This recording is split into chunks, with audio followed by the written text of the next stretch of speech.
The Jacksonville Jaguars have made a number of moves this offseason. So step forward, Trevor Lawrence. Is this a make or break season for him? And then we move on down to Atlanta, to where offensive coordinator Zach Robinson believes Kyle Pitts is going to have an outstanding year. And then me and Stevo give our thoughts about the Abdul Carter jersey. Is it a scandal? I don't know. But y'all know me and Steve are going to talk about it and break it down right after this. Welcome to your number one spot for all NFL news and content, NFL Central.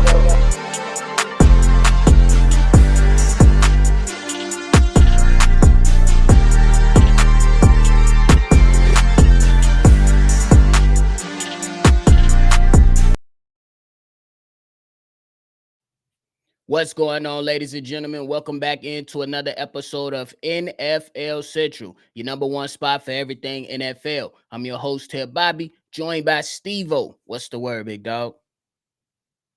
Yo. But hey, if y'all tuned in with us today, make sure y'all hit that like button and subscribe to the channel. Stevo, we kicking things off talking about Mr. Sunshine, Trevor Lawrence down there for the Jacksonville Jaguars. My man's look, his career so far in 4 years in the NFL kind of been a little up and down. One playoff appearances, now on his third head coach. The team this offseason they made some moves for him and try to reshape this team on how they're gonna do business. But hey, in your personal opinion, this upcoming season, 2025, is it a make or break season for Trevor Lawrence? Yeah. No, I'm not asking you to win MVP, but you need to at least be in the top 6 votings or something like that. I'm like, at the end of the day, they expected you to be a franchise player, and I just feel like up until now, especially in big moments, especially in playoff games, you just definitely haven't reached the ceiling that you're supposed to be at, and you're just not where you're supposed to be at. I'm not gonna get all down into it because me and you always felt like he had more things to work on coming out of college that people wanted to give it to him. But yeah, like this is definitely a make it break it. This is probably one of the best rosters he's has seen as a professional. They're getting that line together. They're getting them trenches on the other side together. They gave him a few weapons. They drafted well, so I feel like now it's all for you to go ball. You dealt with some injuries last year. You done with some turmoil over the past. All these things should have taught you and built you up to be the quarterback you should be for the foreseeable future for the Jacksonville franchise. So yeah, it's 100%. I'm not like I said. I'm not expecting them to be MVP, but I'm expecting a playoff berth, a playoff win, and just an overall good season. I agree with that. I think this is a huge season coming up for Trevor Lawrence because, like I alluded to, bro, Trevor Lawrence, you're now on your third head coach. And I'm gonna just give it two because Urban Meyer, he came in with his screws loose. He kicked a kicker. First Urban thing Meyer came in and kicked a kicker. made history. But nonetheless, Trevor Lawrence, you are technically now on your third head coach. And the last head coach you had was a Super Bowl champion. Look, I'm not the biggest fan of Doug Peterson, but I don't think he's an absolutely bad head coach. Now, Trevor Lawrence, you move on to Liam Cohen, who was an outstanding offensive coordinator down there in Tampa Bay. Definitely was able to help that offense hum a little bit more. Now, obviously, we know that the offensive coordinator responsibility, that job list is a lot different from the head coaching job list when it comes to how the offensive coordinator or how the head coach is now going to have to move with the new team. He already had that wacko Duval, but hopefully he can move past that and not a lot of people. He's able to galvanize those players. I ain't gonna lie, Stevo.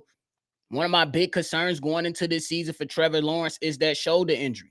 He only played 10 games this last season. But if we're looking at years past, this guy has thrown well over 3,500 yards before, have a couple 4,000 year yards before. So it's gonna be up to him. And you got I believe your number one wide receiver who is a great talent in Brian Thomas Jr. You have Gabe Davis, and I know for a fact they're going to use Travis Hunter on that offensive side of the ball to help him have playmakers and everything they need. And we can't forget about ETN down there as your running back. They did some good work for Trevor Lawrence. It's time for Trevor Lawrence to show up. Yeah, hopefully that AC joint and recover as well. I think he had surgery on it. I think the surgery was successful. But yeah, we've seen shoulders injuries tear up a lot of quarterbacks, from Yeah. Deshaun Watson's to Cam Newton's to a bevy of other quarterbacks, and they all wasn't necessarily just like, they didn't seem significant and serious at the time, but they lingered and they kind of just followed them the rest of their career. So, but I hope he can recover from it. He been out. I think he was Been out. out a while. Yeah, he was out maybe halfway before the season was over with. I think that concussion took him out. So for the rest of the year. So, and then he just decided to get the shoulder surgery. So yeah. I hope he took the time to get his body right, his mental right, because I also think he took a little bit of a mental hit last year because he was getting his ass whooped along with not playing well. So yeah, I think this year, if he did everything right, he's been in the lab right, he's feeling healthy with the weapons that he have, it should be a uptick in his production, in the team, and wins and everything all around him. It shouldn't be a similar or lower type of year that he's been having. I agree with you. I think that the man got all the talents in the world. Look, like, we gonna call it how we see it though, but you know what I'm saying? The career so far, 4 years in the NFL, has been a bit underwhelming. It's been underwhelming for sure for Trevor Lawrence. But at the same time, hey, he's been working through some of that turmoil. Hopefully they can build some stability around the young player to give him a fair shot. That's what we always say. Yeah, we can criticize the players and stuff like that, but Trevor Lawrence deserves a fair shot to go out there and prove himself, even though he does have a few blemishes on his resumes thus far. But it's only the first 4 years of his career. He still has time to grow. And hopefully this could be the start of something good for him because, bro, your division, yeah, you ain't got too much to worry about down there. You're not in the AFC North. You're not in the NFC North or the AFC West or the NFC West. You're in the AFC South, Trevor Lawrence. And the only team you really, really got to worry about, at least right now today, is the Houston Texans. You can very well go out there and compete and give yourself an opportunity to have a playoff berth for sure. Yep. But hey, now we move on to my man's Kyle Pitts. His offensive coordinator, Zach Robinson, Stevo, said that he believes this is the time for the tight end to see significant growth in 2025. Going out there and saying, I'm expecting Kyle to take a big jump. You know, year two of the system, year two of understanding what we're trying to do offensively, all those things that come with it. So expecting a lot of good things from Kyle. He knows what he needs to work on with the details, some of the fundamentals and techniques, the consistency down in and down out. Those are things we talk about with him. So I'm pumped for Kyle. Can't wait to get him on the field, with him. And that's going to be a lot of fun to see his growth. How you feeling about Kyle Pitts right at this point in his career, bro?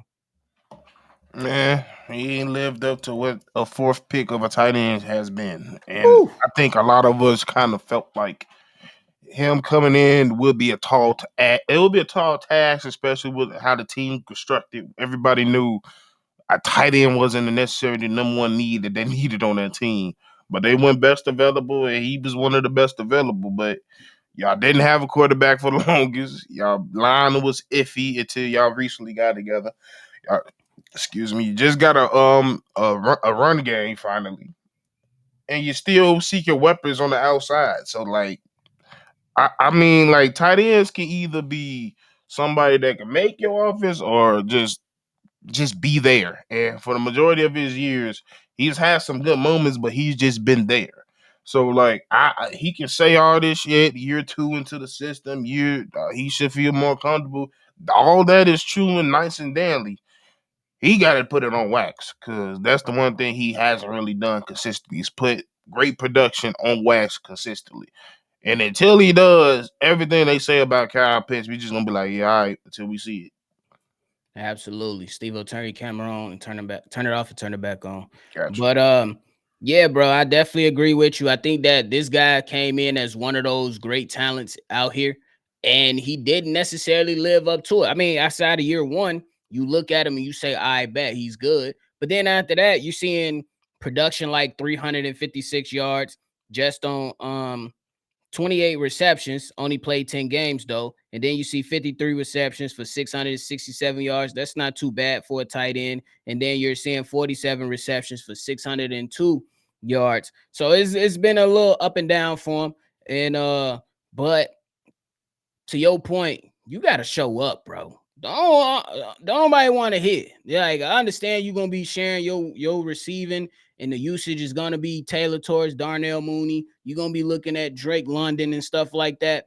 But at the end of the day, bro, you supposed to be the matchup nightmare. How big and versatile you are, Kyle Pitts. You supposed to be the guy that go out there and dominate, because if we talking like and I'm with Stevo 100%, y'all quarterback room was definitely Not full of it. question marks. But this man Brock Bowers had Aiden O'Connell and Gardner Minshew throwing to him. Like, I get it. You know what I'm saying? So, and I'm not trying to go back and forth between who's the better player. Now, it's just the point that make yourself a presence, bro. You don't got to go out there and get 2,000 yards, 1,500 yards, but damn, go out there and show consistent play. Show your presence. For real. That's all I'm asking. Shit. You It's like absolutely it be should. games where you don't even know he played. Right.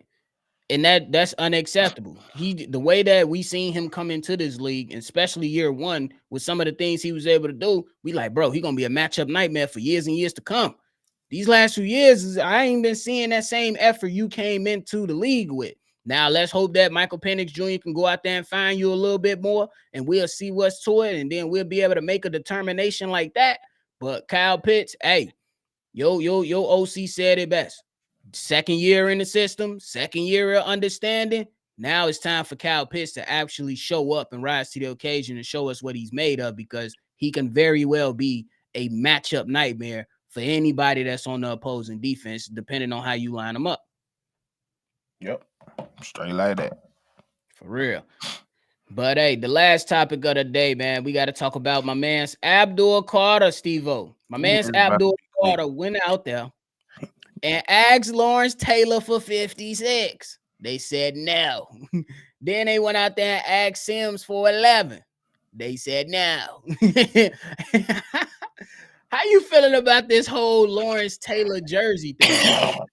Because me personally, I'm looking at it like, bro, just pick your own number and go create a legacy for yourself. Why would you want to take Lawrence Taylor's number, put a crazy amount of pressure on yourself, and if you can't live up to it, the people gonna be like, the first thing ignorant mofos on the internet are gonna say, Lawrence Taylor rolling over in their grave. Somebody gonna say something like that. So why? And the nigga ain't even dead. Right. Like, so why?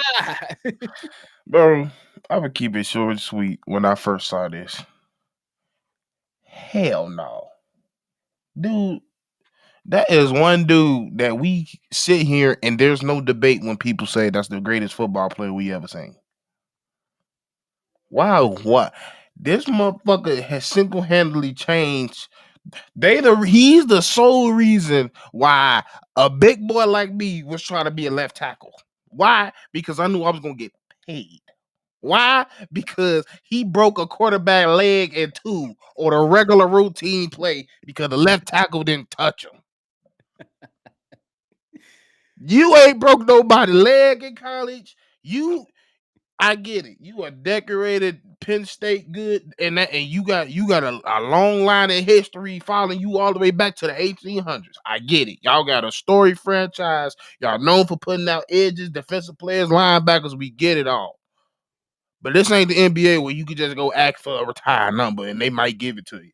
Football, when it's retired, you did some work and you earned that retirement. And if they gonna give you that number, you gotta be. I feel like it'll be different, like because Jaden Daniels had the same situation. He asked for permission when he went to it, but the quarterback or the kicker he got it from wasn't the greatest kicker we ever seen in our life. He's one of the best kickers in the game, but he one of the greatest kickers in our life. And even then, he almost didn't want to give it up, but he understood the moment. You think a motherfucker that's in a video game that's not even Madden, you think you're worthy of taking his number? That motherfucker was cussing at me at 4 years old on Blister League, nigga. Hey, we don't know you, a dude. Nah, I'm sorry. When it's just certain people, when there's goats involved, you don't ask for ghost numbers. That just is what it is. Real well said, because what if Drake May would say, "Hey Tom Brady, can I wear 12?" You smoking dick. You smoking dick. And they ain't even retired it yet. I don't care. Everybody know, bro. Drake May, bro. Don't ever think anybody finna come Like, into New England and say, I "Yeah, like give when me there 12." when people come in with us. Can I wear one? No, you ain't wearing no damn one. Oh, the real. Oh yeah, can't nobody wear number one in Chicago if you come to the Bulls. We just gonna Shit, we gonna over with. hound you. We gonna hound you, and that's my thing, bro. Like my thing is, and I like on the flip side, I understand you trying to show respect to him, but I respect what was said to Abdul Carter even more. Pick your own number, create your own legacy. Yep. Go create your own legacy. Look, my man's from the NFL. I think his name Kyle Brandt. He said, "Hey, you couldn't get 11, you couldn't get 56. Just go get 51." Go get 51. I think that was a hell of a suggestion. It ain't my suggestion, but I agree with it. Or Go mix get it. 51. Yeah, I about to say mix that bitch. Go get 51, put it on, and go create a legacy for yourself. Because I ain't gonna lie to you. Like when Stevo talk about like the standards when it comes to the NFL Hall of Fame, the Pro Football Hall of Fame, that's what separates it a little Difficult. from and make it that much more difficult from the Basketball Hall of Fame, because the Basketball Hall of Fame takes in everything you've done in the high school, college, and the pros. The Pro Football Hall of Fame is, what did you do as a pro? Oh, you was just mid with a couple with 2 all pros and a Pro Bowl. Good for you. You ain't getting this jacket though. Oh my mama. Hell You got all the sacks records at the University of Alabama. Good we for don't you. care. But your ass got 5 sacks in the pro. You not getting this jacket. And rightfully so. It's different levels to it, and all sports come with their different expectations. So I'm right on the side with everybody else, man. Abdul Carter, go out there, find a number, and go make sure that it get retired. The ball is in your field now, That's bro. even better. That's what I'm saying. Now, if you want to be different, and some young dude, when you done and you hang them up and you ain't playing no more, and they come ask you for your number, if you want to go do that, by all means, go do that. But that's your role. You can't change somebody else's role and how they did. He put his blood, sweat, and tears on 56, and he want 56 to be named him. And I can't fault people for that, especially when you just see, hey, there is probably players that he played with, Lawrence Taylor, I'm saying, that not alive no more. It's probably players that he's seen play one snap, and broke their neck and they can't play no more. He was able to play for a multitude of years and put up his name that almost the most dominant player in football history, if not one of the best players in football history. Crazy work. So 56 gonna stay Lawrence. You gonna make your own shit. Hey, y'all think anybody going on to the Rams talking about some give me Aaron Donald number? I want 99. Nigga, please. You go to the Bears. We go to the Bears. I don't give a damn. That's like ask the Jets if we would have drafted him. I want 34. Get your goof ass. Yeah, all right. That's where you would have lost me. I ain't gonna lie to Nigga, you. you could go get 3 or 4, but your ass say get 334. Or you could go get 43 and call your ass fucking Darren Sproles. Hey, that's it. Shit. That's it, man. Hey, that's it for this episode, man. Stevo, you got anything left? Pick y'all own numbers, so we don't have no problems. That's it. Pick your own numbers. And hey, y'all let us know how y'all felt about the topics that we discussed on today's episode, man. Before y'all leave, hit that like button, subscribe to the channel, and hit that notification bell as well. We definitely wrapping it up, and because we are the number one spot for everything football. Hey, we appreciate y'all. Always love football, and we gonna catch y'all on the next one for sure.